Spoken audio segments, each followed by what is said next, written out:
So got my object set up, then I'll add the light, and it has to be a spot for this one because it's a spotlight in real life.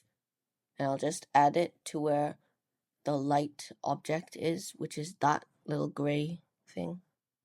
And I'll move it over there so it's in the correct position. Then you can change the size of the light or the direction, and you can change the settings in the menu bar. And over here, I've set the world's color to black, which is night. And you need to do that when you're baking lit textures for Xplane. So I can edit my light over here, and I'm just going to play around with these settings until I've got something that looks right.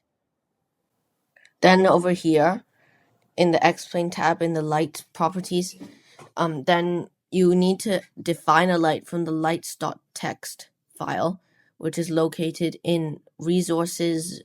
So I input my light, which is Town Light 90 in this case, but you can use other lights, for example, Flood Down Wide, which is another one that can be used, but for this one I'll stick to Town Light.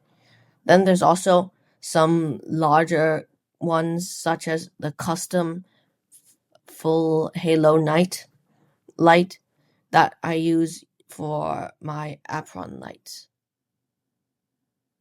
But I'll put it back to the light I want to use for this building.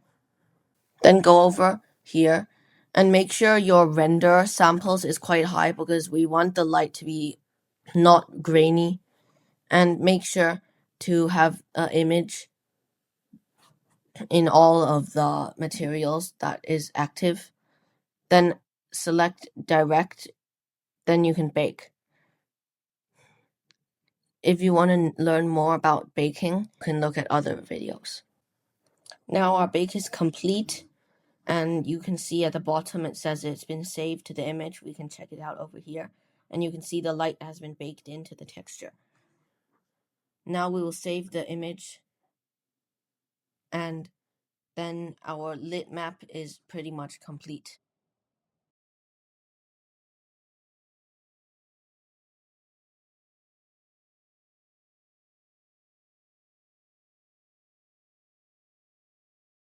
Then I'll set the settings for the export, and I'll export the Xplane object. Then over here, you can see the object file, and if we go down, you can see the light is named. Let's now go into Xplane to see how it's like. If you want to delete the light, simply delete it in Blender and re-export. Over here, we have our object. Then I'll make it night time.